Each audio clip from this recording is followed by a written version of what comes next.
पर उद्घाटन किया। ये दृश्य हम आपको दिखा रहे हैं। तो इंडिया एआई इम्पैक्ट एक्सपो 2026 का उद्घाटन हो चुका है। जी हाँ, प्रधानमंत्री नरेंद्र मोदी इस समय एआई समिट एक्सपो का उद्घाटन करते हुए तमाम भारत के स्टार्टअप से मुलाकात कर रहे हैं, जिसमें भारत का स्वदेशी स्टार्टअप सर्वम है, जो स्पीच के लिए, speech to text, text to text के लिए है। और सर्वम को गूगल जेमिनी और अन्य एआई सॉल्यूशन से ज़्यादा बेहतर माना गया है। भारत जेन के एक तरह से इस समय उस स्टार्टअप पे प्रधानमंत्री नरेंद्र मोदी मौजूद हैं। भारत जेन के तहत ही सर्वम शोध एआई जो है, ये तमाम वो एआई सॉल्यूशंस हैं जो स्वदेशी सॉल्यूशंस हैं और इनसे एक बड़ा बदलाव देखा गया है। भारत में खासकर ज़मीनी स्तर पर उन तमाम ज़रूरतों को लेकर भारत की विविधता और खासकर लिंग्विस्टिक विविधता जो है उसको ध्यान में रखते हुए सर्वम एक बेहतरीन सॉल्यूशन है। बिल्कुल, भारत बहुत बड़ा देश है, कई तरह की भाषाएं यहाँ बोली जाती हैं, कई तरह की भाषाएं यहाँ लिखी जाती हैं और इसी का कहीं न कहीं सॉल्यूशन निकालने के लिए भारतीय स्टार्टअप्स यहाँ पर डेवलप किए गए हैं और प्रधानमंत्री उन्हीं स्टार्टअप पेविलियंस का यहाँ पर अवलोकन कर रहे हैं। ये हम दृश्य आपको दिखा रहे हैं। इंडिया एआई इम्पैक्ट एक्सपो 2026 का उद्घाटन कर चुके हैं प्रधानमंत्री और उसके बाद एक्सपो में जो विभिन्न पेविलियन वहाँ पर लगे हुए हैं, उन पेविलियंस को प्रधानमंत्री वहाँ पर देख रहे हैं, प्रधानमंत्री उनका अवलोकन कर रहे हैं।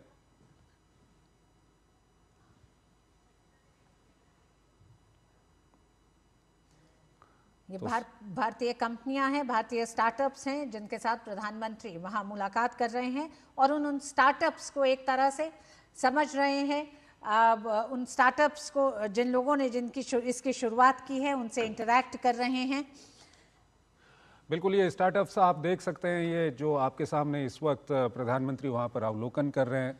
चाहे हम हेल्थ सेक्टर की बात करें या दूसरे सेक्टर्स की हम बात करें, इस तरह के जो स्टार्टअप्स हैं वहाँ पर काफ़ी काम आते हैं। ये एआई तकनीक का उपयोग करके विभिन्न जो तकनीकी प्रदर्शन वहाँ पर किए गए हैं, काफ़ी महत्वपूर्ण ये रहने वाले हैं मानवता के लिए। और प्रधानमंत्री इस वक्त अवलोकन कर रहे हैं। वहाँ पर 13 देशों के पवेलियन यहाँ पर लगाए गए हैं और 600 स्टार्टअप्स यहाँ पर मौजूद हैं। तो अपने आप में एक ऐसा मंच है जहाँ पर पूरी दुनिया का जो एआई के क्षेत्र में काम करने वाले लोग हैं, एआई के क्षेत्र में काम करने वाले स्टार्टअप्स हैं, दूसरी कंपनियां हैं, वो यहाँ पर मौजूद हैं। तो ये दृश्य हम आपको दिखा रहे हैं। प्रधानमंत्री वहाँ पर अवलोकन करते हुए विभिन्न जो वहाँ पर पवेलियन लगाए गए हैं उनका अवलोकन करते हुए नीरज सिंह हमारे संवाददाता हमारे साथ जुड़ चुके हैं।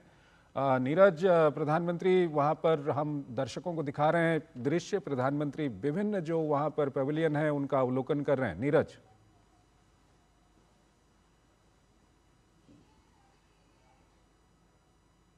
देश के अलग अलग हिस्सों से, दुनिया के अलग अलग हिस्सों से यहाँ पर पहुंचे हैं और इसमें एक बड़ी संख्या चंद्रशेखर जो भारत के स्टार्टअप्स की हैं।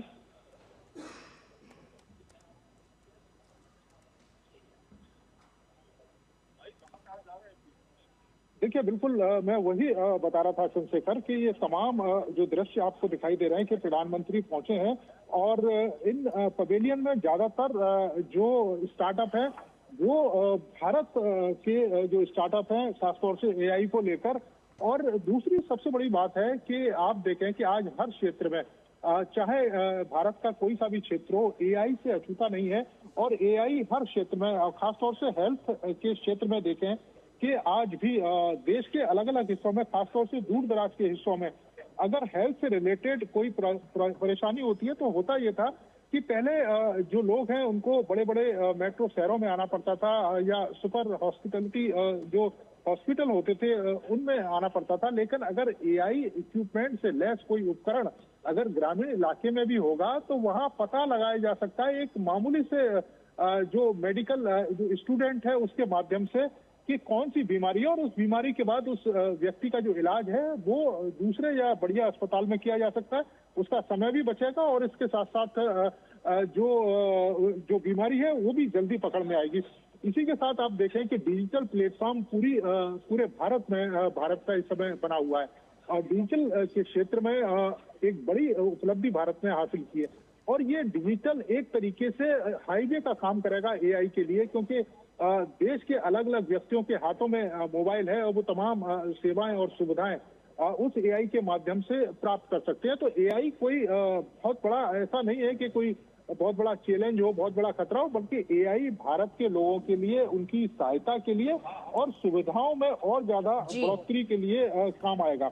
ये तमाम तरह के जो सॉल्यूशन है वो एआई इस समय पेश करता है और प्रधानमंत्री इन तमाम स्टार्टअप जो खासतौर से भारत के अलग अलग हिस्सों से आए लोगों ने यहाँ पर लगाए, उनसे बात करते हुए उनके अनुभवों को समझते हुए कि किस तरीके से ये स्टार्टअप, ये किस तरीके से ये एआई भारत के विभिन्न क्षेत्रों में काम आ सकता है और कैसे हम एआई को साउथ ग्लोबल में एक तरीके से भारत अपने आप को लीडर के तौर पर पेश कर सकता है और पूरे देश और दुनिया को एक बेहतर एआई सॉल्यूशन दे सकता है। जी नीरज, हमारे साथ अजय मिश्र भी जुड़ गए हैं।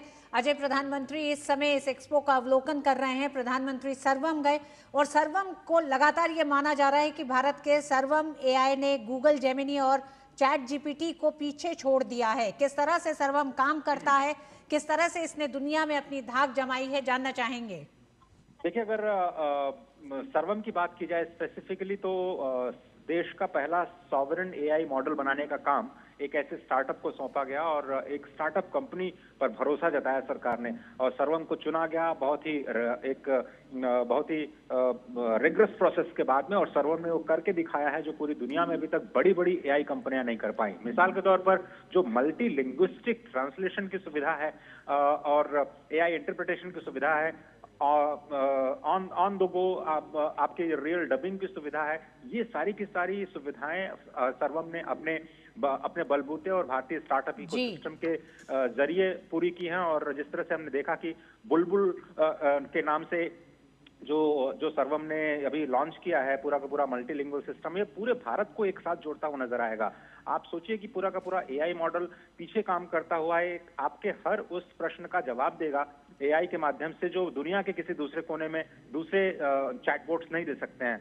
तो अगर एफिकेसी की बात की जाए तो आपके जेमिनी थोड़ा बहुत उसके करीब आता है, लेकिन बाकी जो दूसरे चैटबॉट्स हैं वो उसके सामने बिल्कुल नहीं ठहरते हैं। तो 93% से ज्यादा एक्यूरेसी इस सर्वम की बताई जा रही है। इसका ऑडियो वर्जन अलग है, इसका वीडियो वर्जन अलग है और बुलबुल जिसको हम बात कर रहे हैं जो कि मल्टीलिंगुअल आपके जो आप सवाल करते हैं उसको स्थानीय भाषा में आपको जवाब देता है। ऐसी सुविधा दूसरे जो वेस्टर्न कंट्रीज के जो सॉल्यूशंस है हमारे पास उसमें उपलब्ध नहीं है, क्योंकि उनको भारतीय स्थानीय भाषाओं की जानकारी नहीं है। तो भारत के जो ग्रैंड चैलेंजेस हैं उनको सॉल्व करता हुआ ये सर्वम बहुत बड़ा। बिल्कुल अजय, हम लगातार देख रहे हैं प्रधानमंत्री जिन जिन स्टॉल्स पे पहुंचे हैं उसी में से भारत जन पे प्रधानमंत्री मौजूद हैं अपने इस अवलोकन के दौरान। तो चाहेंगे कि आप शोध एआई और भारत जन को लेकर दर्शकों को बताएं कि किस तरह से ये एआई की दुनिया में एक बड़ा बदलाव लेके आ रहा है। तो सर्वम और भारत जन दोनों ने ही मिलकर के जो भारत का जो एआई अपना जो सॉवरेन मॉडल सिस्टम है जिसकी लॉन्चिंग भी की जाएगी। मुझे लगता है कि जिस दिन प्लानरी होगा उस दिन भारत की तरफ से हार्डवेयर और सॉफ्टवेयर दोनों ही तरीके के जो सॉल्यूशंस हैं वो दुनिया के सामने रखे जाएंगे। और अब तक देखा है आपने कि भारत ने हार्डवेयर में बहुत कम अपना नाम किया, सॉफ्टवेयर में हम बड़े सुपर पावर माने जाते हैं, लेकिन एआई की अगर हम बात करें तो हम शुरू से ही वो मैन्युफैक्चरिंग की बस को मिस नहीं करना चाहते और इसलिए हम डेटा सेंटर बनाने पर फोकस कर रहे हैं। डेटा सेंटर की कॉस्ट पूरी दुनिया के मुकाबले आधी है। अगर आप जीपीयूज की बात करें तो 30% 40% पूरे ग्लोबल कॉस्ट में हम बनाने के लिए रेडी हैं। और इस तरह से ग्लोबल साउथ या फिर अपने ही देश के जो ग्रैंड चैलेंजेस है जिन ऐसे मॉडल पर भारत काम कर रहा है जो स्केलेबल हो। हमें ऐसे बड़े एआई मॉडल की जरूरत नहीं है जो वेस्टर्न कंट्रीज में पाए जाते हैं, बहुत ही ज्यादा कॉस्टली हैं। आप सोचिए कि अगर आपको केवल ऑडियो विजुअल के लिए 30-40 एप्स को या एआई टूल्स को हर महीने कुछ न कुछ सब्सक्रिप्शन के लिए पैसे देने पड़े तो आपके लिए बहुत ही कॉस्टली अफेयर हो जाता है इस तरह का। जबकि भारत को ऐसे मॉडल चाहिए जो कि स्केलेबल हो। तो ये जो भारत आपने जो जिक्र किया कि सर्वम और साथ ही साथ जो भारत जेन है, ये मिलकर के जो परम 2 सुपर कंप्यूटर है, वो हार्डवेयर की दुनिया में बिना इंटरनेट के अगर आपको वो सारे की सारी सुविधाएं देता है, सारे के सारे सॉल्यूशंस देता है, सवालों के जवाब देता है, वो भी आपके स्थानीय भाषा में सर्वम के साथ मिलके, तो वाकई इसे आप एक बड़ी क्रांति कह सकते हैं। और स्पष्ट तौर पर भारत ने कह दिया है कि हमें ऐसे कॉस्टली मॉडल्स की जरूरत नहीं है। भारत अपनी शर्तों पर अपने खुद के सॉवरेन मॉडल को डेवलप करेगा, और इसलिए हम ये कह सकते हैं कि भारत उसमें एक लंबी छलांग ले चुका है। और अगले 15 से 20 वर्ष अगर आप माने तो भारत में ऐसे एआई मॉडल होंगे जो न सिर्फ भारत के ग्रैंड चैलेंजेस का सलूशन स्थानीय तरीके से देंगे, बल्कि जो ग्लोबल साउथ की लोकल प्रॉब्लम्स हैं, लोकल चैलेंजेस हैं, उनको लोकली सॉल्व करते हुए नजर आएंगे।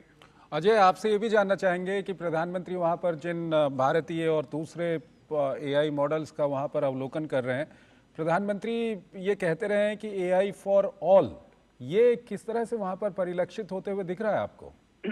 देखिए, अगर आपको याद होगा पेरिस में जो हमने को होस्ट किया था पिछली एआई समिट में, उसमें प्रधानमंत्री ने रिस्पॉन्सिबल एआई की बात की थी। उसमें प्रधानमंत्री ने एक ऐसे एआई मॉडल की बात की थी जो सभी के हित के बारे में सोचे। और यही भारत के इस पूरे इम्पैक्ट समिट का उद्देश्य भी है कि हम एक इम्पैक्ट क्रिएट करें। आपको याद होगा जब पहली बार एआई समिट आयोजित की गई लंदन में, तो उसमें कुछ चुनिंदा कंपनियों ने एक तरह से हिस्सा लिया था। बहुत ही छोटी गैदरिंग थी। सियोल में बहुत ज्यादा जो फोकस रहा था वो टेक्नोलॉजी पे था।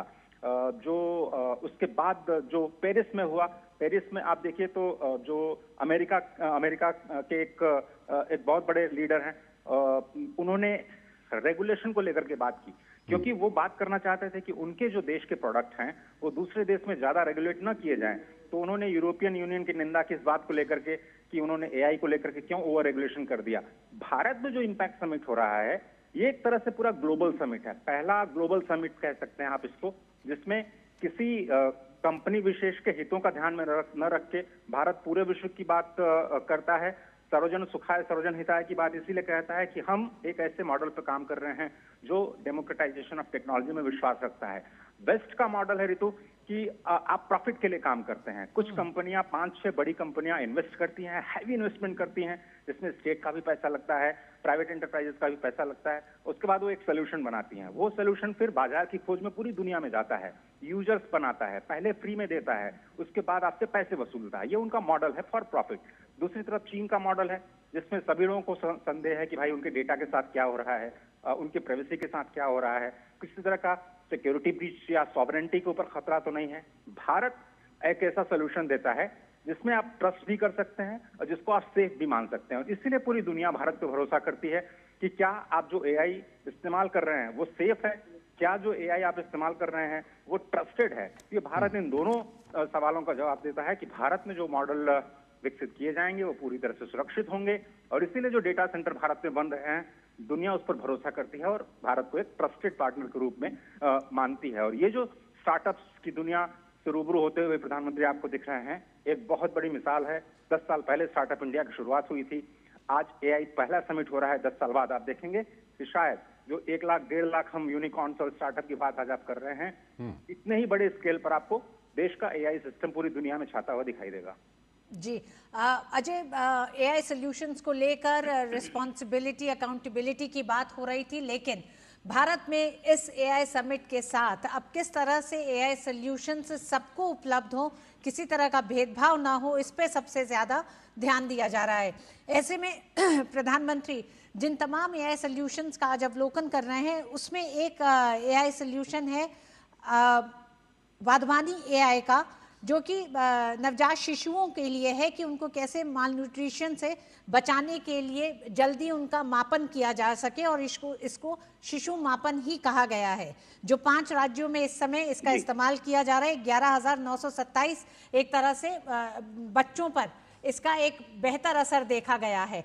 तो कैसे ग्रामीण इलाकों में, और खासकर ग्लोबल साउथ की भी जब हम बात करते हैं, तो विकासशील अर्थव्यवस्थाओं के लिए कितना उपयोगी होने जा रहा है ये पूरा एक्सपो?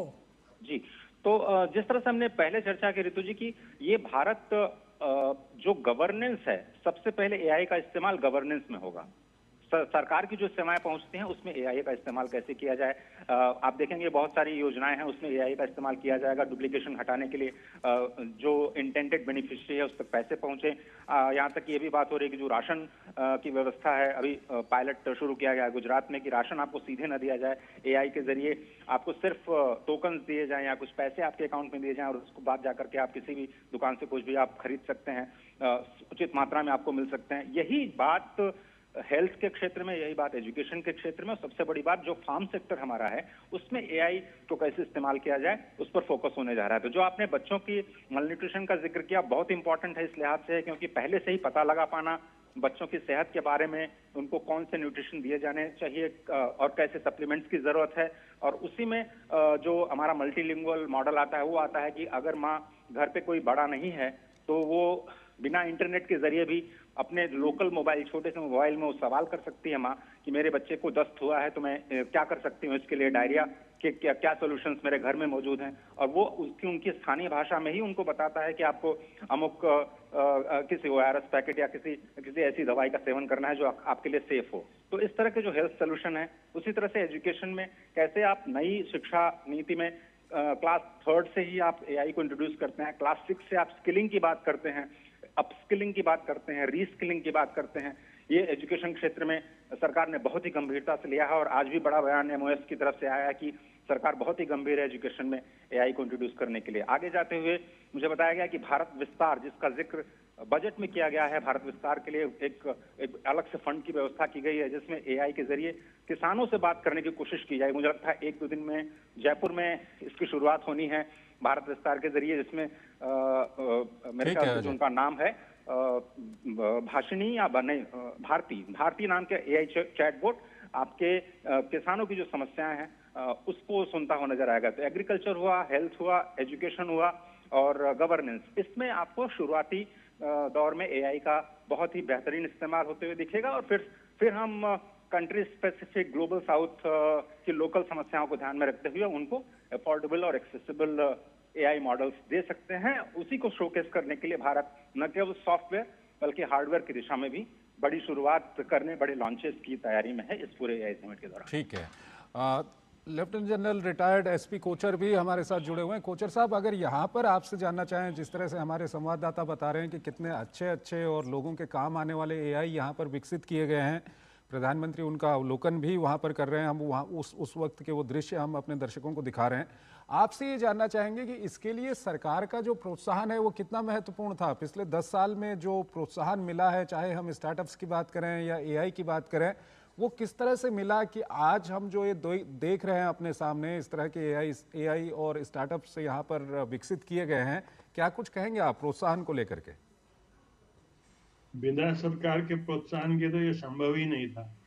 तो सरकार के प्रोत्साहन से एक तो मौलिक प्रोत्साहन मिला स्टार्टअप्स को, दूसरा उनको इमोशनल बैकअप मिला, तीसरा उनको मार्केट मिली।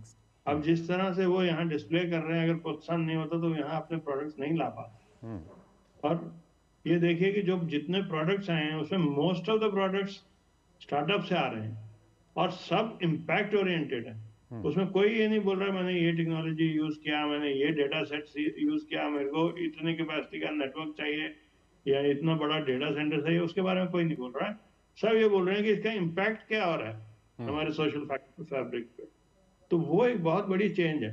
पहले ये बोला जाता था कि हमारा रोड मैप ये होगा, 1 साल में हम ये करेंगे, 2 साल में ये करेंगे, कोई भी इम्पैक्ट के बारे में, आउटकम के बारे में नहीं बात करता। अभी उल्टा हो गया, अभी आप इम्पैक्ट के बारे में बात कर रहे हैं और इम्पैक्ट को लेकर फिर उसके पीछे टेक्नोलॉजी क्या कर सकती है वो चीजें निकल के आ रही हैं। और ये इसमें स्टार्टअप इकोसिस्टम और MSMEs ही ज्यादा कार्य कर सकते हैं, क्योंकि फ्लेक्सिबिलिटी ऑफ माइंड जितनी उस स्फीयर में है उतनी लार्ज कंपनी में नहीं हो सकती। ये बहुत बहुत अहम चेंज हम देख रहे हैं। ठीक है। प्रणव, आप हमारे साथ जुड़े हुए हैं। प्रणव, आपका खुद का स्टार्टअप है, आप इसको इतने आगे तक लेके आए हैं। आपसे हम जानना चाहेंगे कि पिछले 10 साल में जिस तरह से स्टार्टअप को बढ़ावा देने के लिए और क्या कुछ एआई को लेकर के आप किस तरह से इसको एक्सप्लेन करेंगे, जो आपको एक सरकार से प्रोत्साहन इस तरह के लोगों को मिला है जो एआई डेवलप कर रहे हैं? देखिए जब से हमारा स्टार्टअप मूवमेंट चालू हुआ है 16 जनवरी 2016 से, तब से एक जो शिफ्ट आया है देश के युवा में, वो ये था कि पहले उसके माँ बाप के पास अगर वो जाता था, कहता था कि मेरे को अपनी नौकरी छोड़नी है और मेरे को अपना कुछ चालू करना है, तो पहले उसे नकार दिया जाता था। उसे कहा जाता था कि आप नौकरी करो, वो ज़्यादा स्टेबल है। आज जब से 16 जनवरी के मंच पे 2016 में हमारे प्रधानमंत्री जी बैठे रितेश अग्रवाल के साथ, जिन्होंने ओयो चालू किया, और बाकी लोगों के साथ, और बोला कि जैसे ये लड़के के दिमाग में ये आइडिया आया वैसे मेरे दिमाग में क्यों नहीं आया, तो पहली बार देश के जो पेरेंट्स हैं उनके दिमाग में ये यकीन बैठा कि स्टार्टअप एक वाइबल ऑप्शन है, जो कभी उनके दिमाग में पहले था ही नहीं था। पहले सिर्फ नौकरी के पीछे लोग जाते थे। जैसे ही वो माइंड शिफ्ट हुआ, उसके बाद से लोग सोचने लगे, अपने बच्चों को अलाउ करने लगे और लोग स्टार्टअप की तरफ बढ़ने लगे। उसके बाद क्या हुआ, अटल टिंकरिंग लैब्स, नीति आयोग और फंड ऑफ फंड्स और जो गवर्नमेंट की सारी स्कीम्स लॉन्च हुई स्टार्टअप्स को सपोर्ट करने के लिए, उससे एक प्रोत्साहन मिला लोगों को कि हम स्टार्टअप में आगे बढ़ सकते हैं। गवर्नमेंट की तरफ से वेवर्स मिले, उनको सपोर्ट मिला, ऐसे कंसल्टेंसीज मिली, जो उसके हिसाब से लोगों ने आगे बढ़ना चालू किया। इसी तरीके से एआई के क्षेत्र के अंदर पिछले कई सालों से गवर्नमेंट का फोकस रहा है। और अभी इस समिट से जो हमारा डायरेक्शन सारे स्टार्टअप्स को इंडिया में मिल रहा है, वो ये है कि एक तरीके से एक विजन है कि हमें एआई के क्षेत्र में वर्ल्ड के नंबर 1, 2 और 3 के रैंकिंग में ही रहना है, और हो सके तो सेकंड या फर्स्ट रैंकिंग तक भी पहुंचना है, और अपने आप को सेल्फ सफिशिएंट बनाना है। जैसे कि बोला गया कि हमें 5 लेयर्स पे काम करना है, चाहे वो एनर्जी हो, चाहे वो इंफ्रास्ट्रक्चर हो, चाहे वो चिप हो, और चाहे वो मॉडल्स हो, और चाहे वो एप्लीकेशन हो। और कहा जाता है कि इंडिया हमेशा एप्लीकेशन के लेयर पे सबसे आगे रहेगा वर्ल्ड में, बिकॉज हम लोगों को पता है कि चलिए मॉडल अगर किसी ने बनाया है, एक तो क्या है कि हम उस मॉडल पे रिलाई नहीं करेंगे, हम अपने मॉडल्स बनाएंगे, बट वो मॉडल्स से आरओआई नहीं निकलता। मॉडल्स बहुत चीप मिलते हैं मार्केट में, लेकिन जो असली में आरओआई निकलता है वो एप्लीकेशन से निकलता है कि उस मॉडल को इस्तेमाल कैसे किया जाए, लोगों के बेनिफिट के लिए यूज़ कैसे किया जाए, वो एजुकेशन के क्षेत्र में हो जैसे, या फिर हम कॉलेजेस को जैसे हेल्प कर रहे हैं जॉब्स के क्षेत्रों में या हेल्थ केयर के क्षेत्रों में, तो उसको एप्लीकेशन लेयर पे भारत सबसे आगे निकलेगा वर्ल्ड में, ऐसा विजन रखा गया है। और इस इवेंट की वजह से वो विजन मुझे साकार होते हुए दिख रहा है। अजय हमारे साथ बने हुए हैं। अजय, अगर भारत का एज की हम बात करें एआई के सेक्टर में, तो एक विश्वसनीय ग्लोबल डिजिटल कैपेबिलिटीज वाले एक ऐसे भागीदार के रूप में रहा है। ऐसे में भारत के लिए एआई के क्षेत्र में कंपटीशन के साथ साथ वो क्या चुनौतियां भी हैं सामने, जिनको ध्यान देने की जरूरत है? अगर चुनौतियों की बात करें तो सबसे बड़ी बात यह है कि किस तरह से हम इंफ्रास्ट्रक्चर को क्रिएट करें और एक इकोसिस्टम को क्रिएट करें भारत में एआई जो कंपनीज हैं उनके लिए उनको बढ़ावा देने के लिए। तो मुझे याद आता है कि जब हमने भीम ऐप लॉन्च किया था, एक ऐसा प्लेटफॉर्म लॉन्च किया था जो एक ओपन सोर्स मॉडल था, और जो उसमें हमने इन्वाइट किया कि हम पेमेंट जो डिजिटल पेमेंट है उसको डेमोक्रेटाइज करना चाहते हैं, क्योंकि जो कैशलेस अर्थव्यवस्था है उसको बढ़ावा देना था हमें। तो उस डीपीआई के प्लेटफॉर्म पे बैंक्स, बहुत सारे बैंक्स आए, जितने प्राइवेट सेक्टर के बैंक्स हैं, पब्लिक सेक्टर के बैंक्स हैं, एनबीएफसी, सारे के सारे उस पेमेंट गेटवे पे आए। उसके बाद जितने पेमेंट करने वाली कंपनियां थी उन्होंने उस भीम प्लेटफॉर्म का इस्तेमाल किया और फिर कंज्यूमर्स ने आकर के उसको डेमोक्रेटाइज किया। तो एक तरह से आप देखिए उसका नतीजा ये हुआ कि जितने भी रियल टाइम डिजिटल पेमेंट होते हैं उसमें 50% तक करीब केवल भारत में ही होते हैं। तो ये अपने आप में एक बहुत ही सक्सेसफुल मॉडल था, जिसमें G20 के दौरान भी इसको शोकेस किया गया, और अभी एआई समिट में भी उसी को रेप्लिकेट करने की कोशिश की जा रही है। तो हम एक अपना कॉमन कंप्यूट बनाना चाहते हैं, जिसमें हम वो सारे के सारे एआई टूल्स उपलब्ध कराएंगे, जिसका इस्तेमाल स्टूडेंट्स भी कर सकते हैं, रिसर्चर्स भी कर सकते हैं, स्टार्टअप कंपनियां भी कर सकती हैं, और जो एप्लीकेशन तैयार करना चाहती हैं कंपनियां एआई के क्षेत्र में, वो भी कर सकती हैं। तो आगे चल करके जिस तरह से आपने देखा कि स्टार्टअप कंपनियों की संख्या में अभूतपूर्व बढ़ोतरी हुई और उसमें बहुत बड़ी संख्या में इन्वेस्टमेंट आया, उसी तरह की कहानी हम एआई में दोहराना चाहते हैं। और जो नंबर्स हैं मुझे लगता है कि बहुत ज्यादा इंप्रेसिव होंगे आगे चलते हुए। ये चैलेंजेस में सबसे बड़ा चैलेंज आपका इंफ्रास्ट्रक्चर डेवलपमेंट है। स्टेट पॉलिसीज को कुछ चेंज करना होगा, इसकी भी बात की जा रही है। आगे जाते हुए जो मैन पावर है उसको कैसे हम अपस्किल करें और रीस्किल करें, जिससे कि हम इस्तेमाल कर पाएं अपने जो इमर्जिंग चैलेंजेस हैं उनको लेकर के। तो ये और इन सारी चीजों को देखते हुए हम अपने कंपनियों के लिए भी एक ऐसे बाजार को क्रिएट कर पाएं जो कि यूनिवर्सल गुड को बढ़ावा दें और एक रिस्पॉन्सिबल एआई को बढ़ावा दें। ठीक है, नीरज हमारे साथ बने हुए। नीरज, आप वहाँ पर मौजूद हैं, जो भी वहाँ पर एआई स्टार्टअप्स का वहाँ पर जो प्रदर्शनी लगी हुई है, विभिन्न क्षेत्रों की हम बात करें, चाहे हम डिजास्टर मैनेजमेंट की बात करें, शिक्षा की बात करें, स्वास्थ्य की बात करें, सबका कहीं ना कहीं एक तरह का सॉल्यूशन वहाँ पर मौजूद है। क्या कुछ आप कहेंगे नीरज, जो कुछ आप देख रहे हैं वहाँ पर? देखिए, बिल्कुल सॉल्यूशन मौजूद है, और इसके साथ साथ ही एआई के क्षेत्र में हम किस तरीके से भारत के अंदर और भारत के लोगों को उसका जो लाभ है और सुविधा है वो दे सकते हैं, वो भी यहाँ पर सॉल्यूशन है। आपने देखा कि किस तरीके से एग्जीबिशन में प्रधानमंत्री पहुंचे, चाहे वो सर्वम के पवेलियन की बात हो, मैसी के पवेलियन की बात हो, मेटा है, बदानी के पवेलियन की बात हो, HCL, Airtel, Nvidia, Google, Tata AI innovation, Tata AI के क्षेत्र में किस तरीके से काम कर रहा है, वहां पर जो लोग हैं किन किन इनोवेशन पर काम कर रहे हैं, उसको लेकर भी प्रधानमंत्री ने बात की।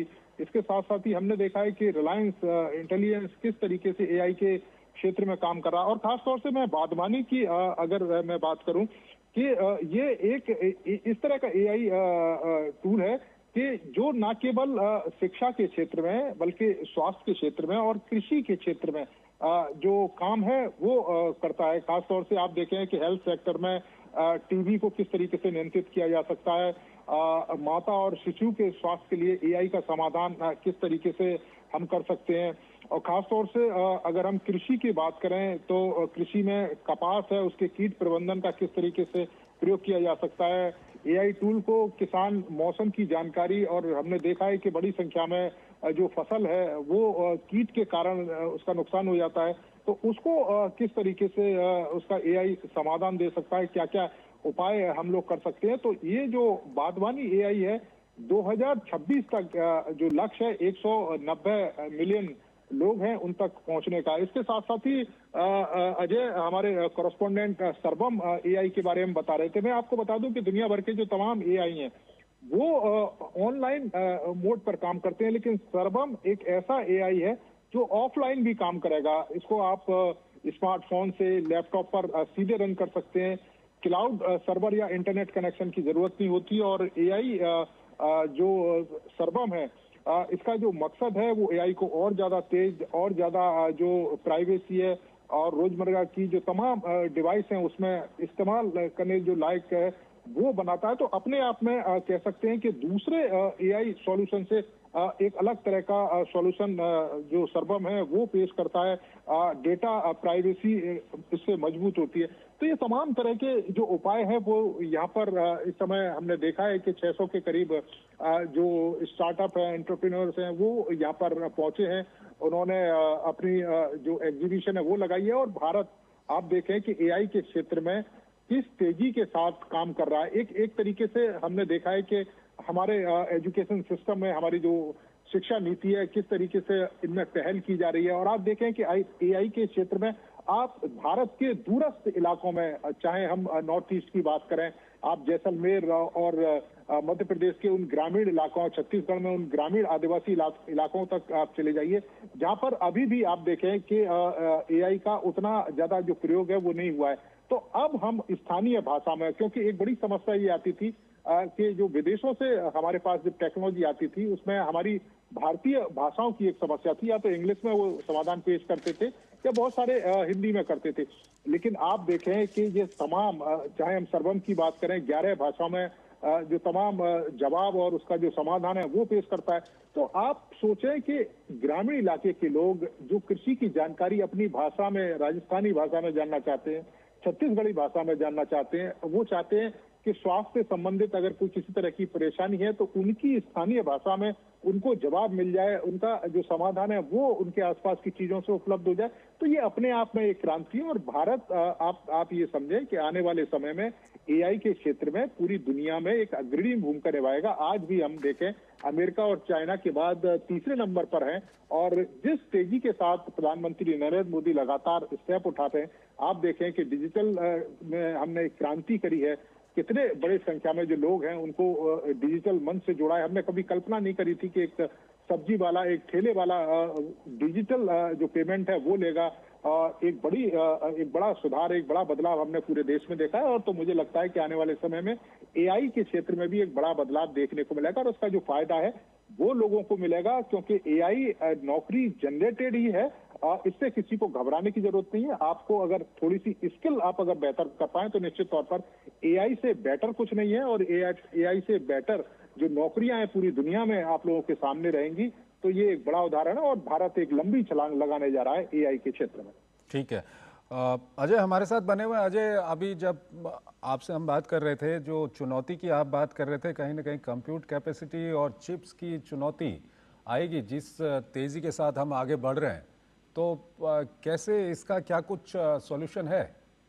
नहीं, इसको लेकर के बहुत सारे जो सवाल किए गए हैं पहले भी, और अश्विनी वैष्णव साहब ने इसका जवाब बहुत ही सरल तरीके से दिया कि भारत जिस मॉडल पे काम कर रहा है उसमें इतनी जरूरत होगी नहीं, चिप्स की जरूरत नहीं होगी। और हम जो मॉडल तैयार कर रहे हैं वो बहुत ही एक्सेसिबल है, बहुत ही अफोर्डेबल है। और जहां तक चिप प्रोडक्शन की बात है तो इंडिया सेमीकॉन मिशन के जरिए उस पर भी हम लगातार काम कर रहे हैं। तो हम केवल सॉफ्टवेयर नहीं बल्कि हम हार्डवेयर के साथ साथ इस पूरे जर्नी को आगे लेकर के जाना चाहते हैं। और यही वजह है कि जो एआई समिट है इसमें आपको केवल सॉफ्टवेयर नहीं बल्कि हार्डवेयर के मोर्चे पर कई सारे नए सॉल्यूशंस भी आते हुए दिखाई देंगे। ठीक है अजय, प्रणव हमारे साथ जुड़े हुए हैं, यहाँ पर खुद उनका स्टार्टअप है। अर्जुन राव भी हमारे साथ जुड़े हुए हैं।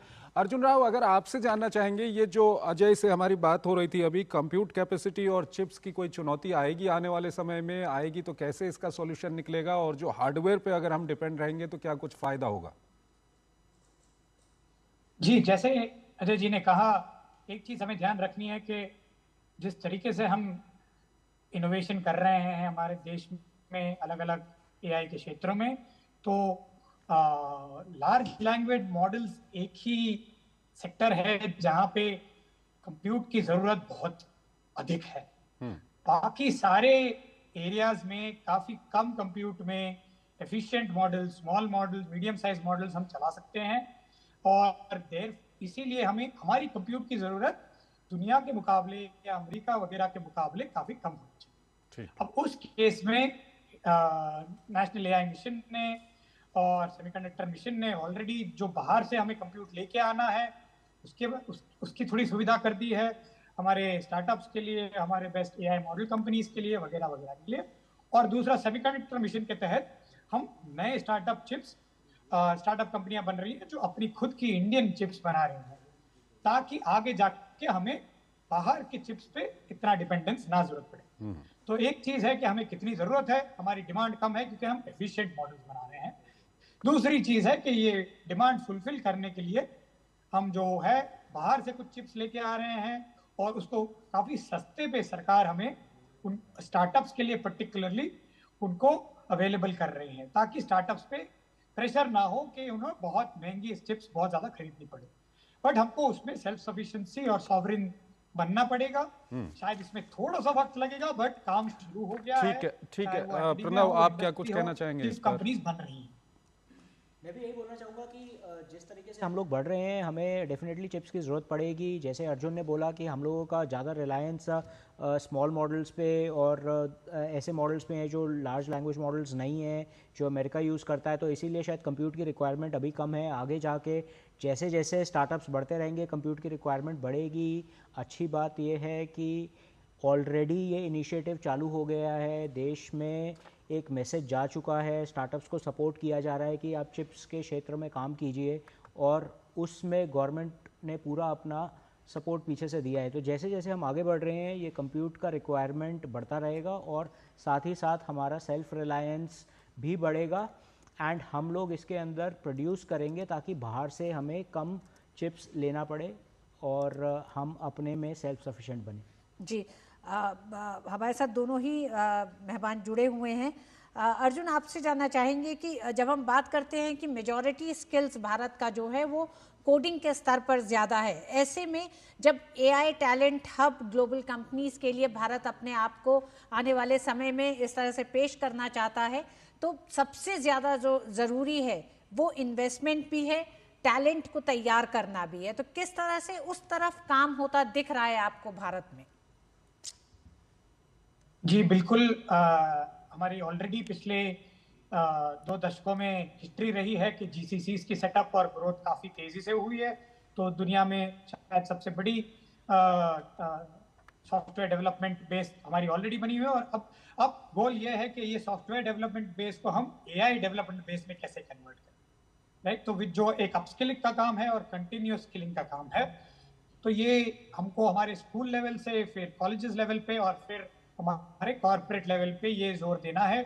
अच्छी चीज है कि जीसीसीज यहाँ पे प्रेजेंस बढ़ा रही है, तो उसमें टैलेंट फोर्स बढ़ेगा, उधर एक सर्टेन ग्लोबल ट्रेनिंग प्लेटफॉर्म मिलेगा, और फिर जैसे कि हमारे स्टार्टअप इकोसिस्टम है, जैसे हमारा वेंचर कैपिटल इकोसिस्टम है, उससे क्या होगा कि इन्हीं टैलेंट पूल में से फाउंडर्स आएंगे, और इन्हीं को हम जैसे वीसीज और दूसरे वीसीज इन्हीं को सीड कैपिटल देंगे और फिर सीरीज ए कैपिटल देंगे, तो वहां पे स्टार्टअप्स क्रिएट होंगी। और जैसे दूसरे किसी स्पीकर ने कहा कि आज ऐसा कोई प्रॉब्लम नहीं है कि स्टार्टअप क्यों शुरू करे या क्यों ना शुरू करे। स्टार्टअप शुरू करने में बहुत अभिमान सबको लगता है, तो जो बहुत अच्छी बात है। तो टैलेंट पे हमें डेफिनेटली जोर देना है, क्योंकि ये टेक्नोलॉजी शिफ्ट है, तो अगले 10 साल 20 साल के लिए ये कंटिन्यूअस रीस्किलिंग एंड अपस्किलिंग की जरूरत पड़ेगी। बट जीसीसीज का base is a very big advantage already, और इस एडवांटेज का हमें और फायदा उठाना चाहिए। जी अर्जुन, आपसे ये भी टेक्नोलॉजी पे काम करें। जी अर्जुन, आपसे ये भी जानना चाहेंगे, आज भारत जिस समिट का एक तरह से मेजबानी कर रहा है और प्रधानमंत्री नरेंद्र मोदी इस समय तमाम स्वदेशी एआई मॉडल्स को अब उसका अवलोकन कर रहे हैं, ऐसे में 20 साल पहले जब आपने अपने इस करियर की शुरुआत की थी और इसमें कई ऐसे पड़ाव आए, आप किस तरह से देखते हैं युवा स्टार्टअप्स के लिए और तमाम उन युवाओं के लिए जो आने वाले समय में एआई में अपने भविष्य को देख रहे हैं? इस तरह का एक बड़ा आयोजन भारत में हो रहा है जहां दुनिया भर के स्टार्टअप्स, इन्वेस्टर्स, इनोवेटर्स सब मौजूद हैं। इस मौके को कैसे देखते हैं आप? जी, इस मौके को तो हम इसी तरीके से देखते हैं कि हमें कभी 20 साल पहले हमने कभी सोचा नहीं था कि ऐसे बड़े प्लेटफॉर्म और ऐसे बड़े मौके हमारे देश में होंगे। हमें हमेशा लगता था कि ये कहीं बाहर होंगे, ऐसा कुछ एक्सपीरियंस करने के लिए और सीखने के लिए और देखने के लिए बाहर जाना पड़ेगा। ये आज हमारे देश में है, हमारे राजधानी में है, तो ये हमारे यंगस्टर्स के लिए और नेक्स्ट जनरेशन के लिए ये मोटिवेशन इससे ज़्यादा क्या हो सकता है, राइट? दूसरी चीज़ है कि ये सारी चीज़ें देख के, सर्वम देख के, भारत जेम देख के और ये सारे प्लेटफॉर्म्स और ये सारी टेक्नोलॉजीज देख के इमेजिन कीजिए कोई कॉलेज में हो या जस्ट अभी कॉलेज से निकले हो, वो सोचे कि ये हम भी कर सकते हैं, क्योंकि ये जब दिखता है उससे मोटिवेशन बढ़ती है और उससे इंस्पिरेशन आती है कि ये हमारे जैसे ही हैं, ये हमारे सीनियर हैं, इन्होंने बनाया है तो हम भी बनाएंगे, तो मोटिवेशन बढ़ती है। और आज के प्लेटफॉर्म में जैसे हम सोचे कि 15-20 साल पहले जब मैंने स्टार्टअप शुरू किया था, शायद देश में 10 वीसी हुआ करते थे या 15 वीसी हुआ करते थे, शायद ये नंबर आज 150, 500, 1000 हो चुके हैं। तो ये सारे इंग्रेडिएंट्स एक साथ आ रहे हैं, तो ये सबका मनोबल बढ़ा रहे हैं, सबको मोटिवेशन दे रहे हैं। तो हम देखते आ रहे हैं कि इवन हमारी फंड में और हमारी कंपनी में जो 25 साल के जो हमारे जूनियर्स हैं जो टीम में है, वो एआई का इस्तेमाल इतनी तेजी से कर रहे हैं जो हम शायद नहीं कर रहे हैं, राइट? तो ये सारे इंग्रेडिएंट्स है। It is only a positive sign अगले दशक के लिए और आगे जाने के लिए। तो we will see more innovation, ज्यादा स्टार्टअप, ज्यादा ideas at all levels of the stack, और ये सारे प्लेटफॉर्म्स के बदौलत ही हो रही है। जी हाँ, बिल्कुल अर्जुन, जिन बातों को आप कह रहे हैं उसमें जब आपने बात की स्कूल के स्टूडेंट्स और कॉलेज स्टूडेंट्स की, तो इंडिया एआई इम्पैक्ट एक्सपो में भी तमाम वो स्कूल के छात्र भी मौजूद हैं चंद्रशेखर, जो अपने इनोवेशंस दिखा रहे हैं, अपने स्टार्टअप्स, अपने इनोवेशंस। जिस तरह से हमने देखा 9th क्लास की छात्रा ने भी दिखाया कि कैसे ट्रैफिक को नियंत्रित करने के लिए उसने एक स्टार्टअप सोल्यूशन दिया है, एआई सोल्यूशन दिया है। बिल्कुल, कहीं ना कहीं जो अटल टिंकरिंग लैब हैं और इस तरह का जो एक प्रोत्साहन दिया जा रहा है स्कूलों में, उसका ही ये फ़ायदा देखने को मिल रहा है। कोचर साहब हमारे साथ जुड़े हुए हैं। कोचर साहब, आपसे हम जानना चाहेंगे कि जब हम एआई की बात करते हैं तो अभी जिस तरह से digital personal data protection act है, अब एआई आगे की ओर बढ़ेगा तो क्या हमें कुछ नए कानून बनाने की ज़रूरत पड़ेगी प्राइवेसी को देखते हुए? देखिए, जब भी कोई टेक्नोलॉजी आती है तो उसके साथ पॉलिसी और रेगुलेशन अहम होती है। ये तीनों पिलर जो है ये सब इकट्ठे चलने पड़ते हैं, और इसका मकसद यही होता है कि देश के जो कानून हैं, जो संभावनाएं हैं, उन सबको मद्देनजर रखो। अगर हम सिर्फ एक चीज को देखें तो हमारा प्रोग्रेस उतना नहीं हो सकता। तो इसको मद्देनजर रखते हुए अगर एआई बढ़ रहा है तो उसमें डेटा प्रिवेसी और ये सब चीजें रूल्स और रेगुलेशन से आएंगी, और उसको टेक्नोलॉजी सपोर्ट करेगा, और उसकी तरफ हम अग्रसर हो रहे हैं और काफी तेजी से हो रहे हैं। ये नहीं है कि वो हम सोच रहे हैं कि पहले टेक्नोलॉजी आ जाए उसके बाद रेगुलेशन या पॉलिसी आ जाएंगी, तीनों चीजें इकट्ठी चल रही। ठीक है, ये अजय हमारे साथ जुड़े हुए हैं। अजय, हम बात लगातार कर रहे हैं कि किस तरह से आने वाले समय में अपस्किलिंग की बात हो रही है, तो अपस्किलिंग को लेकर एआई स्किल्स को बेहतर करने के लिए अब स्कूलों से ही शुरुआत की जा रही है। अटल टिंकरिंग लैब्स तो हैं, लेकिन एक जो बड़ी चुनौती है, क्योंकि युवा एआई भी प्रोग्राम जो है वो एआई स्किल्स को हर बच्चे तक पहुंचाने का एक बड़ा, एक तरह से एक बड़ी शुरुआत है। कैसे आप देखते हैं नई शिक्षा नीति में इस पे ध्यान दिया गया है, और आने वाले समय में जब एआई टैलेंट हब भारत बनने की उम्मीद करता है तो उसमें ये कितना जरूरी हो जाता है?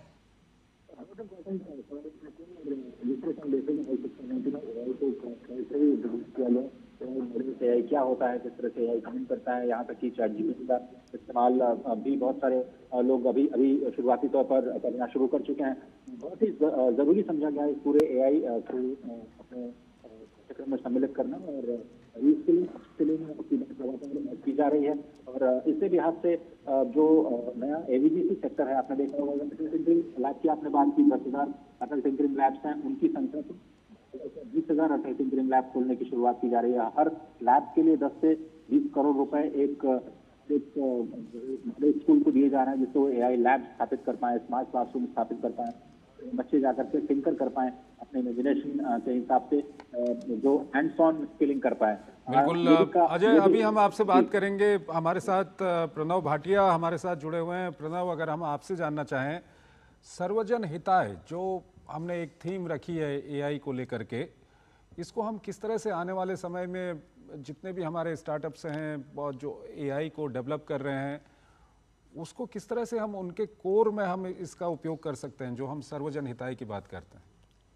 देखिए, क्या है कि अभी हम लोग जो पूरे इंडिया में स्टार्टअप्स डेवलप हो रहे हैं एआई के क्षेत्र में, उन सब के साथ मिलके हमें एक ऐसा एक मॉडल क्रिएट करना है जिसके अंदर हम देखें कि ये जो मैक्सिमम इम्पैक्ट पड़ रहा है देश के स्टार्टअप्स के थ्रू लोअर लेवल पे, हर एक टीयर पे, वो सारा इंक्लूसिव रहे और एक ऐसा हम लोगों का मूवमेंट बने जिसमें एकदम डीप लेवल तक उसका इम्पैक्ट पहुंचे, चाहे देश के वो किसानों तक है, चाहे वो देश के दूसरे हेल्थ केयर के वर्कर्स तक है, और वो सिर्फ एक ऐसा ना हो जाए कि टीयर 1 लोगों तक सीमित रहे, बल्कि हर एक क्षेत्र के अंदर उसका जो पेनिट्रेशन है वो फैले। और उसके अंदर हम लोगों ने जो पहली जो सबसे अच्छी चीज़ की है वो जैसे सर्वम की बात हुई, उसमें क्या है कि जैसे ही हम सारा मल्टीलिंगुअल एआई को कन्वर्ट करते हैं तो हम इंश्योर करते हैं कि वो सिर्फ AI elite English speaking crowd के लिए नहीं रह जाए, बल्कि देश के हर एक गांव तक, चाहे वो एक ट्राइबल एरिया हो जिसमें चाहे एक छोटी भाषा का इस्तेमाल किया जा रहा हो, वहाँ तक वो एआई पहुँचे, उसका एप्लीकेशन पहुँचे। उस तरीके से हम लोगों का ये जो सारा सेटअप किया गया है to work on all the 5 layers of AI, वो इंश्योर करेगा विद मल्टीलिंगुअल मॉडल्स की जो एआई का एप्लीकेशन है एज वेल एज उसका यूज केस है, उससे फ़ायदा हर एक टीयर में पहुँचे इंडिया के डेवलपमेंट के लिए। ठीक है, हमारे साथ अर्जुन राव जुड़े हुए हैं। अर्जुन, एक और महत्वपूर्ण यहाँ पर सवाल है, क्या किसी तरह का कोई कॉरपोरेट कंट्रोल तो नहीं हो जाएगा आने वाले समय में? अर्जुन, मेरी जी वैसे जी हाँ, नहीं ये जरूरी सवाल है उठाना और ध्यान रखना पॉलिसी लेवल पे और कलेक्टिवली इंडस्ट्री लेवल पे भी देखना कि सारा एआई का कैपेबिलिटी हो, स्किल हो, डेटा हो, कंप्यूट हो, ये कहीं भी कुछ गिने चुने कंपनियों में कॉन्सेंट्रेट ना हो जाए, ताकि इनोवेशन बढ़ता रहे, अलग अलग कॉर्नर से आते रहे, अलग अलग कंपनियों से आते रहे और कंपटीशन लगा रहे, क्योंकि कंपटीशन से ही इनोवेशन और तेजी से बढ़ता है। ये हमें हमेशा समझने की और याद रखने की जरूरत है। कोई भी किसी भी क्षेत्र में मोनोपोलाइज करने की जरूरत सिचुएशन ना आ जाए, उसके लिए कोर इंग्रेडिएंट जो है, जो कंपोनेंट्स हैं, जो हम कब से बात कर रहे हैं, जो डेटा है, जो कंप्यूट है, जो टैलेंट है, इसको स्प्रेड करने की काफी जरूरत है। और खासकर ये बहुत जरूरत है कि हम स्टार्टअप्स पे बहुत ध्यान दें, क्योंकि बाय डिफॉल्ट स्टार्टअप्स बड़ी कंपनियों से तेज चलती हैं, वो अलग सोचती हैं, नया सोचती हैं, आगे सोचती हैं, क्योंकि उनके पास हिस्ट्री का बर्डन नहीं होता, तो वो हमेशा नई चीजों के बारे में सोचते रहते हैं। तो ये बैलेंस एज एन इकोसिस्टम हम सब पे ये रिस्पॉन्सिबिलिटी है और जोर है कि हम ये बनाए रखें कि छोटी कंपनियां बनती रहें और छोटी कंपनियां बड़ी भी होती रहें, और फिर नई छोटी कंपनियां भी आती रहे, राइट। कुछ बड़ी कंपनियां ऑफ कोर्स होंगी जो अपने स्केल के तहत और अपने नो हाउ के तहत कुछ नई चीजें करेंगी, बट हर साइज की कंपनियां होनी चाहिए, हर डोमेन में अलग अलग कंपनियां होनी चाहिए जिनकी स्ट्रेंथ्स हो और जिनकी कैपेबिलिटीज हो, ताकि जो दूसरे भी कह चुके हैं, डेमोक्रेटाइज्ड रहे इन द इंडस्ट्री एआई का डेवलपमेंट और एआई का ग्रोथ। तो ये सब पे निर्भर है कि हम ये इसको कैसे ध्यान पे रखते हैं, ना कि ये 3-4 कंपनियों के हाथ में रह जाए। जी, अजय हमारे साथ जुड़े हुए हैं। अजय, अर्जुन जी ने जिस बात को कहा, हालांकि चंद्रशेखर ने इस सवाल को रखा कि किसी कॉरपोरेट जगत का कोई एकाधिकार ना हो, ऐसे में भारत जैसे देश में जहां आबादी इतनी है और साथ ही साथ अगर हम कृषि क्षेत्र, शिक्षा का क्षेत्र, स्वास्थ्य के क्षेत्र की बात करें, तो ऐसे में बहुत सारे चैलेंजेस भी हैं जिन्हें ध्यान में रखते हुए इस पे ध्यान देने की ज़रूरत है कि किसी एक कॉरपोरेट जगत का कोई एकाधिकार ना हो। हालांकि हम देखते हैं कि कृषि में जिस तरह से आगे बढ़ा है भारत, किसान ई मित्र को लेकर, एनपीएसएस को लेकर, डिजिटल एग्रीकल्चर मिशन को लेकर। संजय, बिल्कुल आप सही कह रहे हैं कि मोनोपोली में विश्वास नहीं रखते हम लोग डेमोक्रेटाइजेशन की बात करते हैं, और इसीलिए हम वेस्ट के उस मॉडल को बिल्कुल स्वीकार नहीं करते जिसमें जो एकाधिकार है कुछ चुनिंदा कंपनियों के पास। और एआई के साथ यही हो रहा है। एआई में आपने देखा कि कुछ बड़ी कंपनियां हैं, 5-6 कंपनियां जिनके पास एआई के सोल्यूशंस हैं, उन्होंने हैवी इन्वेस्टमेंट किया है, और इसीलिए अब एआई बबल, आप सोचिए एआई शुरू भी नहीं हुआ, उसका यूज केस सब तक पहुंचा भी नहीं और एआई बबल की बात होने लगी कि क्या इतना बड़ा इन्वेस्टमेंट जरूरी था करना। इसकी वजह से जो इम्पैक्ट हो रहा है प्लेनेट पे, वो कितना सस्टेनेबल है, वो कितना गैर जरूरी है। जिस तरह से पहले हमने देखा कि जो इंडस्ट्रियल रिवोल्यूशन हुआ उसमें संसाधनों का बेतरतीब से इस्तेमाल किया गया वेस्टर्न नेशंस के द्वारा, और उसके बाद अब वो सस्टेनेबल डेवलपमेंट की बात करते हैं, डेवलपिंग नेशंस पे प्रेशर डालते हैं कि ऊर्जा का उपयोग कम करें विकास के लिए। दूसरी तरफ उसी तरह से एआई का जब इस्तेमाल किया तो एआई की जब शुरुआत हुई, हैवी इन्वेस्टमेंट झोंका गया इसमें, और कुछ कंपनियों के पास इसका अभी भी टेक्नोलॉजिकल एक तरह से कहें कि मोनोपोलिस्टिक अधिकार उनके पास हैं, क्योंकि वो अपने सॉल्यूशंस लेकर के आ रहे हैं और उन्हीं सॉल्यूशंस को पूरी दुनिया तक लेके जा रहे हैं। पहले लोगों को फ्री में दे रहे हैं, उसके बाद कई सारी प्रीमियम सर्विसेज के नाम पर लोगों से पैसे वसूल रहे हैं। ये उनका मॉडल है, उसमें कोई गलत नहीं है, लेकिन भारत इस मॉडल को फॉलो नहीं करता है। भारत डेमोक्रेटाइजेशन की बात करता है, इसलिए भारत सरकार ने लीड लिया है कि हम एआई को सपोर्ट करेंगे। भारत सरकार ने जिस तरह से डिजिटल पेमेंट को डेमोक्रेटाइज किया, स्टार्टअप इकोसिस्टम को डेमोक्रेटाइज किया, और एक इकोसिस्टम का निर्माण करना जिसमें सभी लोग समान रूप से उसका फायदा उठा पाए, चाहे वो स्टूडेंट्स हो, रिसर्चर्स हो, स्टार्टअप कंपनी हो, या फिर खुद गवर्नेंस मॉडल का इस्तेमाल करने वाली सरकारें हों। तो मोनोपोलिस्टिक जो व्यू पॉइंट है उसको बिल्कुल हम लोग स्वीकार नहीं कर सकते, और इसीलिए हम पूरे डेमोक्रेटाइजेशन की बात कर रहे हैं। ग्लोबल साउथ में होना इस समिट का ये दिखाता है कि हम ग्लोबल साउथ के जो देश हैं, G20 में जिस तरह से हमने उनको प्रतिनिधित्व दिलाया, उनके कंसर्न्स की बात की, भारत को एक ट्रस्टेड पार्टनर के रूप में ग्लोबल साउथ ही नहीं बल्कि पूरी दुनिया के लोग देख रहे हैं। और इसीलिए भारत के साथ जो कंपनियां हैं, वो अभी जो लीडिंग कंपनियां हैं वो भारत के साथ हाथ मिलाना चाहती हैं, पार्टनरशिप करना चाहती हैं। और थोड़ा सा मुझे लगता है कि अब आप लोगों को इस बहस को थोड़ा सा मोड़ देना चाहिए उस बड़े बयान की तरफ भी, जहां आज अश्विनी वैष्णव साहब ने कहा कि जो ये बड़ी कंपनियां हैं या फिर जो OTT प्लेटफॉर्म्स हैं जिन पे हम कंटेंट क्रिएट कर रहे हैं एआई का इस्तेमाल करते हुए, वे कल्चरल कॉन्टेक्स्ट में लेते हुए जो स्थानीय कानून है उसका पालन करते हुए किसी भी देश में काम करें। और ये भी एक डेमोक्रेटाइजेशन का तरीका है कि आप अपने रेगुलेशंस को अपने तरीके से, जहां पर आप लिस्टेड हैं या जहां आपने कोई इनकॉर्पोरेट किया है, उसकी बात नहीं कर सकते जिस मोनोपोलिस्टिक कल्चर की आप लोग चर्चा कर रहे हैं। तो स्पष्ट तौर पर सरकार ने ये संदेश दे दिया है कि आपको जो देश के लोकल कानून है उसके तहत काम करना होगा। ओटीटी कंटेंट की बात करें तो जो कल्चरल कॉन्टेक्स्ट है उसको ध्यान में रख करके ऐसे कंटेंट को प्रमोट करना होगा जहां पर किसी भी कल्चरल एस्पेक्ट को धक्का न लगे।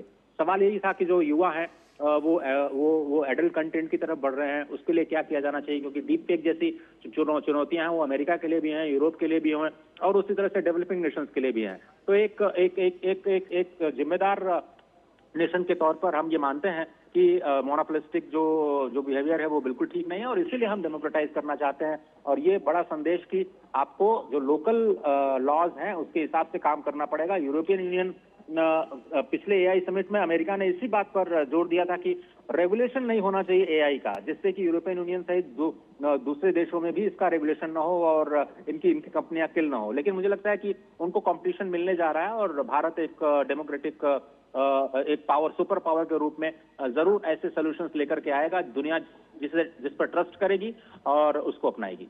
ठीक है अजय, काफ़ी महत्वपूर्ण बात आपने कही कि भारत कंपटीशन दे रहा है इन ब्लॉक्स को और कहीं ना कहीं वो अब दिख भी रहा है।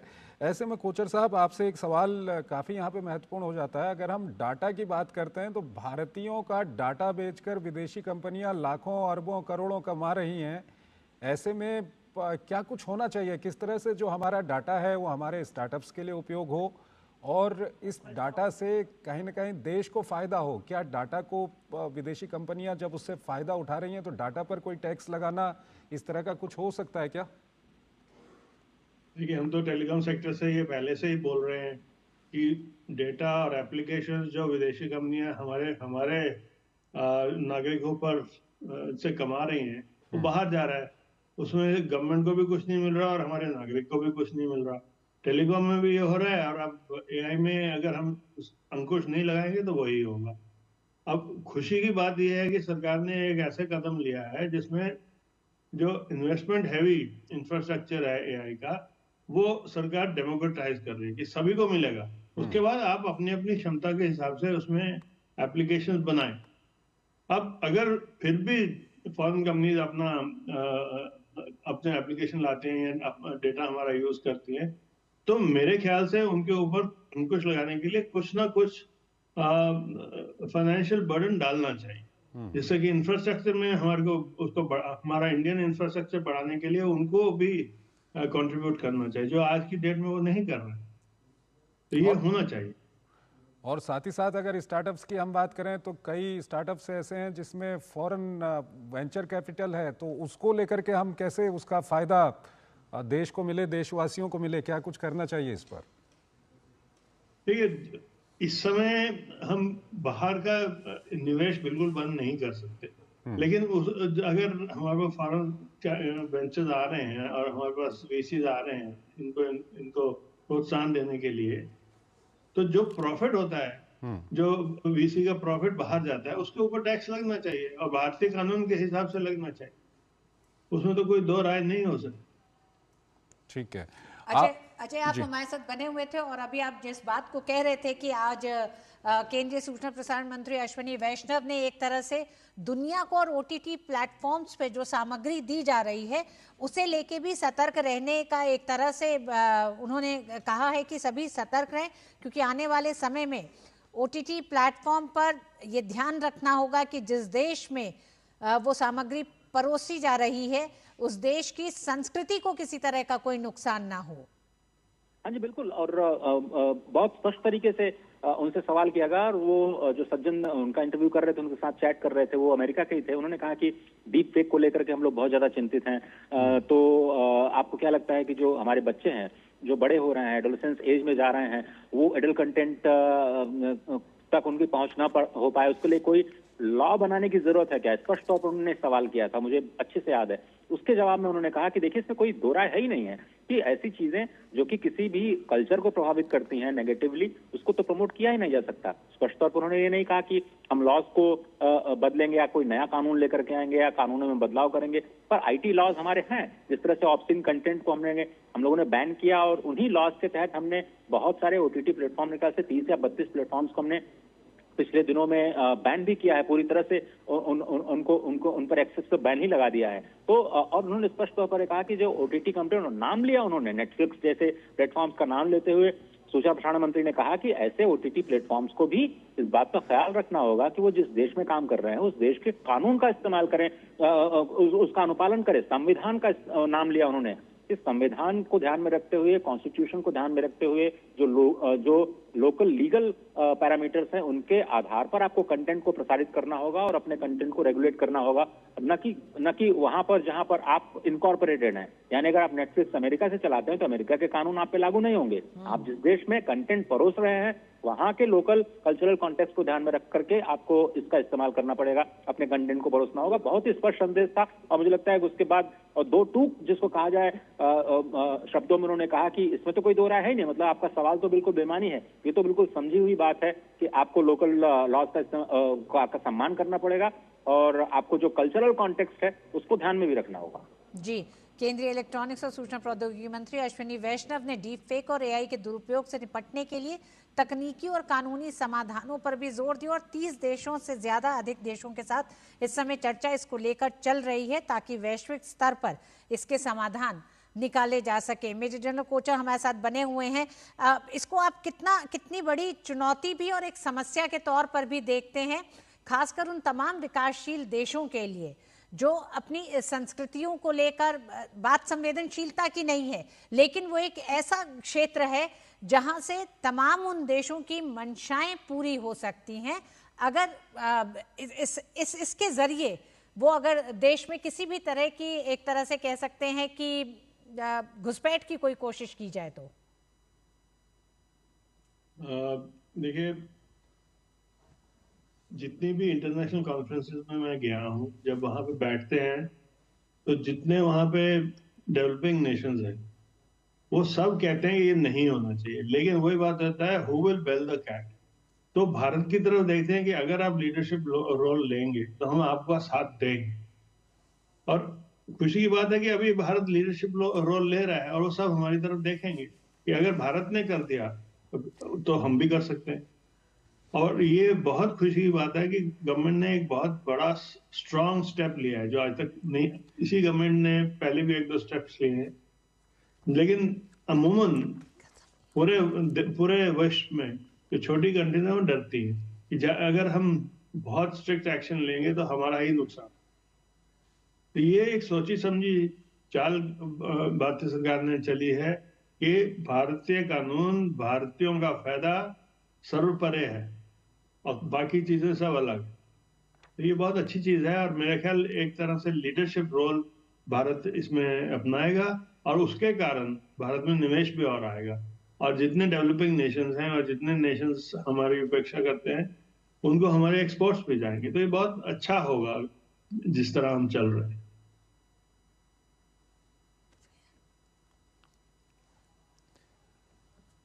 बिल्कुल, 3 खास मेहमान हमारे साथ अभी बने हुए हैं। कोचर साहब, सबसे पहले आपसे ही हम जानना चाहेंगे, ये तकनीकी के जो विभिन्न पहलू हैं उस पर तो हमने बात की। अब हम थोड़ा सा जो एआई इम्पैक्ट समिट है जो अगले 4 दिन चलेगी आज से 20 तारीख तक, इसको लेकर के बात करेंगे। आपसे हम ये जानना चाहेंगे कि ये जो समिट है यहाँ पर विभिन्न सत्र होंगे, इस क्षेत्र से जुड़े हुए कई लोग वहाँ पर मौजूद होंगे, दुनिया के कई नेता यहाँ पर पहुँच रहे हैं। क्या कुछ भारत से एक संदेश, एक मैसेज जा सकता है 20 तारीख को पूरी दुनिया के लिए, क्योंकि एआई पर ही पूरी दुनिया कहीं ना कहीं केंद्रित होती जा रही है? देखिए, इसका जो संदेश जाएगा वो सिर्फ एआई का ही नहीं जाएगा, वो और क्षेत्रों का भी जाएगा कि भारत हैज रीच्ड। अभी आप भारत को इग्नोर नहीं कर सकते और जिस स्पीड से भारत बढ़ रहा है पिछले 5 सालों में आप देखिए, चाहे वो टेलीकॉम हो, चाहे आईटी हो, अभी एआई है, जिस स्पीड से भारत बढ़ रहा है उसको आप इग्नोर नहीं कर सकते। आप उस पर भले ही कई अंकुश लगा लो, कई तरह के अंकुश लगा लो, लेकिन उसकी इकोनॉमी को आप ढीला नहीं कर सकते। और इसलिए भारत एक लीडर की तरह उभर के आया है जो कि प्रेशर को विथस्टैंड कर सकता है और प्रेशर को विथस्टैंड करने के साथ काबिलियत भी है। और ये काबिलियत आज के एआई समिट में दिखाई जा रही है। 100 देशों से लोग आए हैं और इतने स्टॉल लगे हैं और इतनी अटेंडेंस हो रही है। आप देखिए, सुबह अगर आप जाते तो 1.5 2 घंटे की लाइन थी अंदर जाने के लिए, फिर भी लोग खड़े थे लाइन में क्योंकि वो देखना चाहते थे अंदर हो क्या। तो ये बहुत अच्छा संदेश भेजेंगे जिससे कि भारत की छवि बढ़ेगी और भारत की क्षमता बढ़ेगी। तो मेरा ख्याल भारत एआई समिट ने एक लीप फ्रॉग किया है भारत को, और ये कंटिन्यू करना चाहिए। ठीक है, अर्जुन राव, आप क्या कुछ कहना चाहेंगे? अगले जो 4-5 दिन हैं वो कितने महत्वपूर्ण हैं पूरी दुनिया के लिए? ये बहुत ही महत्वपूर्ण है। मौका मिल रहा है हमें हमारी क्षमता दिखाने का, जो हमारे आइडियाज़ हैं, जो हमारे प्रोडक्ट्स हैं, जो नए एआई में ब्रेक थ्रूज हमने किए हैं और कर रहे हैं, उनको एक पब्लिक फोरम में डालने के लिए, और दुनिया भर से लोग आए हैं देखने के लिए, और ये देखने के लिए कि इंडिया के साथ पार्टनर कैसे किया जाए आगे जाके। तो उससे उनको पता चल रहा है कि एआई तो ये टूल है, बट इंडिया इस टूल का इस्तेमाल कितने विभिन्न इंडस्ट्रीज में कर रही है। ऐसा नहीं कि सिर्फ एक ही इंडस्ट्री में या 2 ही इंडस्ट्री में इंडिया की स्ट्रेंथ है, जैसे शायद कभी हिस्टोरिकली हम माना जाता था कि हम बैक ऑफिस हुआ करते थे दुनिया के लिए। बट ऐसा मंच देख के लोगों को पता चल जाएगा कि इंडिया एआई का इस्तेमाल हर क्षेत्र में कर रही है, या फिर इतने सारे क्षेत्रों में कर रही है कि काफी दुनिया के देशों को लगेगा कि हम इंडिया के साथ और इंडिया के स्टार्टअप के साथ पार्टनर कर सकते हैं। और ऑफ कोर्स, जैसे आपने पहले बात की, इससे और निवेश इधर डालने के लिए भी सोचेंगे, इन्वेस्टमेंट के लिए, क्योंकि उनको लगेगा कि ये कितनी तेजी से बढ़ रहा है और अगले 10 सालों में उनके निवेश का रिटर्न भी उनको बेस्ट मिल सकता है यहाँ पे, राइट। और ये सब मोबिलाइज करेगा प्राइवेट इन्वेस्टर्स को भी, राइट। और प्राइवेट इन्वेस्टर्स को भी मोबिलाइज करेगा, ये मोबिलाइज करेगा स्टूडेंट्स को, ये मोबिलाइज करेगा स्टार्टअप्स को। तो ये बहुत सारे पहलुओं से देखा जाए तो ये ब्रेक थ्रू है, ये मोमेंटस ओकेशन है। तो हम सबके लिए ये गर्व की बात है कि ये इधर हो रहा है, और अगले 4 दिनों में we should make most use of all of this. जितने लोगों से मिलना चाहिए हमें, ताकि उससे लर्निंग हो सके और उससे और इनोवेशन बढ़ सके। जी, प्रणव हमारे साथ मौजूद हैं। प्रणव, आपका भी एआई सोल्यूशन इस समय भारत मंडपम में मौजूद है, तो इतना बड़ा मंच आपको क्या लगता है, जो प्राइवेट इन्वेस्टर्स की बात कर रहे हैं, और आज के दौर में इस समय एआई को भारत जिस तरह से पेश कर रहा है और अपनी अर्थव्यवस्था के लिए बेहद अहम मान रहा है, ऐसे में कितना अहम हो जाता है नए इनोवेशंस और नए इनोवेटर्स के लिए ये मंच? राइट, देखिए ये मंच जैसे अर्जुन ने भी बोला बहुत ही महत्वपूर्ण है। इनफैक्ट हम लोगों का गाइडेक्स एआई का वहाँ पर स्टॉल लगा हुआ है। आज सुबह मैं यहाँ पर आने से पहले, स्टूडियो में आने से पहले वहीं पर था और कस्टमर्स से, प्रोस्पेक्टिव कस्टमर्स से इंटरैक्ट कर रहा था। तो होता क्या है कि हम जैसे स्टार्टअप्स के लिए जिनका वहाँ पर एक मंच है, सडनली हम लोगों को इतना बड़ा एक प्रोस्पेक्टिव बेस मिल जाता है to interact with people who want to use our products. So जो स्टार्टअप्स वहाँ पर हैं उनको एक ऑडियंस मिल रहा है अपना प्रोडक्ट शोकेस करने के लिए। जैसे मैंने बताया कि हम लोगों का एक प्रोडक्ट था जो यूनिवर्सिटी कॉलेजेस को मिलता है, जिससे प्लेसमेंट्स कराते हैं। तो वहाँ पर बड़े सारे कॉलेजेस हमारे पास आए जिन्होंने बोला कि अभी क्या होता है कि हमें पता ही नहीं चलता हमारे 10,000 स्टूडेंट्स हैं या 30,000 स्टूडेंट्स हैं, उसमें से कौन सा स्टूडेंट किस पर्टिकुलर इंटरव्यू के एस्पेक्ट में वीक है। अब लेकिन सडनली क्या होता है कि एआई से जब 10,000 लोग या 20,000 लोगों को इकट्ठा इवैल्यूएट किया जा सके, तो एकदम से पता चल जाता है कि इस स्टूडेंट के अंदर ये वीकनेस है, इस स्टूडेंट के अंदर ये वीकनेस नहीं है, और उस पर एक्शन लिया जा सकता है। तो ऐसा जब मंच ऑर्गेनाइज होता है तो ये सिर्फ एक प्रोस्पेक्टिव ऑडियंस के लिए नहीं, बट इवन स्टार्टअप्स के लिए इन्वेस्टर ढूंढना। बहुत सारे लोग वहाँ पर ऐसे थे जो देखने आए थे कि किस तरीके के स्टार्टअप में हम लोग इन्वेस्ट कर सकते हैं, और वो ढूंढ रहे थे, स्टार्टअप से बात कर रहे थे। और कई लोगों ने तो इतना इम्प्रेस होके बोला कि हम लोग ये वीसी हैं अर्जुन की तरह, और बोला कि हम इन्वेस्ट करना चाहते हैं और आप हमारे ऑफिस में आइए और हमको डेमो दीजिए। तो इन्वेस्टर्स से मिलना, ऑडियंस से मिलना, और एट द सेम टाइम सिर्फ स्टार्टअप्स के लिए नहीं, जो कंज्यूमर्स वहाँ पर जा रहे हैं उन्हें पता चलता है कि हम लोग क्या क्या यूज़ कर सकते हैं। एज अ स्टार्टअप ओनर मेरे को वहाँ पर पता चला कि मैं अपने बिजनेस के लिए कौन कौन से एआई सॉल्यूशंस यूज़ करके